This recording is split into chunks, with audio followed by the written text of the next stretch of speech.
오늘은 마태복음 18장을 묵상하도록 하겠습니다. 18장의 제목은 겸손과 용서입니다. 사람은 하나님의 형상대로 하나님을 닮게 창조가 되었습니다. 그래서 하나님을 아는 지적인 속성과 겸손과 사랑의 감정과 의지적인 공의로운 속성을 가지고 있습니다. 이것이 하나님을 닮은 좋은 사람의 모습입니다. 그런데 사탄의 유혹에 빠져서 범죄함으로 말미암아 인간은 나쁜 사람으로, 악한 사람으로 변하였습니다. 지적으로는 하나님을 알지 못하고 인정하지 않고, 감정적으로 교만과 욕심이 있고 불신하고, 또 의지적으로 불의하고 불순종한 악한 인간으로 변질이 되었습니다. 예수님은 이 땅에 오셔서 교회를 세우시고 복음을 전하여서 우리를 살리고 구원하는 그런 구세주로 오셨습니다.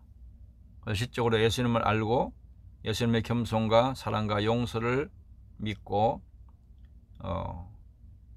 예수님을 영접하고 받아들이는 것이 우리가 구원을 위해서 중요한 요소입니다. 성령은 오셔서 예수 그리스도에 대해서 알게 하시고 예수님을 믿고 겸손하게 받아들이도록 우리에게 은혜를 주시고 또 순종할 수 있도록 우리에게 능력을 주시는 것입니다. 환자는 병원을 이러한 기관을 통해서 치료하듯이 죄인은 교회라는 기관을 통해서 하나님께서 구원과 사람을 치유하고 회복하는 역사를 이루시는 겁니다. 개요, 겸손한 자가 천국에 들어가고 천국에서 큰 자가 된다는 것, 실족한 자의 심판, 범죄한 형제를 위한 권면, 합심기도, 용서에 대한 말씀 등을 기록하고 있습니다. 내용 요약을 보시면 18장 1절에서 19장 1절까지는 마태복음에 등장하는 5번의 설교 묶음 중 4번째 묶음입니다. 마태복음은 주제별로 덩어리로 5덩어리로 기록되어 있다고 했습니다. 18장의 중심 주제는 교회 생활에 관한 것입니다. 두세 사람이 주님의 이름으로 모인 곳이 교회이기 때문입니다. 주님이 승천하신 후에 성도들은 두세 사람씩 주님의 이름으로 모이게 될 것입니다. 교회는 완전한 자들이 모인 것이 아니라 불완전한 자들의 모임이라는 점입니다. 1절에서 14절, 18장을 말씀하게 된 동기는 제자 중에 누가 천국에서는 누가 크니까 하고 물었기 때문입니다. 사도는 12명이나 되고 교회란 여러 사람이 모인 공동체인데 타락한 죄성으로 인하여 높아지려는 경향이 있기 때문입니다. 주님은 두 가지로 답변하십니다. 어린아들같이 되지 않으면 결단코 천국에 들어가지 못하리라. 어린아이와 같이 자신을 겸손히 낮추는 사람이 천국에서 큰 자니라고 말씀합니다. 주님의 관심은 두고 가게 될 어린아이 같은 교회에 쏠려 있는 것입니다. 돌이켜라는 말은 돌아서라는 해결을 의미합니다. 큰 자가 되려는 교만한 마음을 버리고 어린아이와 같이 되라는 말씀입니다. 작은 자 중에 하나라도 잃는 것은 하늘에 계신 너희 아버지의 뜻이 아니니라 하고 결론을 맺으십니다. 잃게 되는 것은 연약함 때문입니다.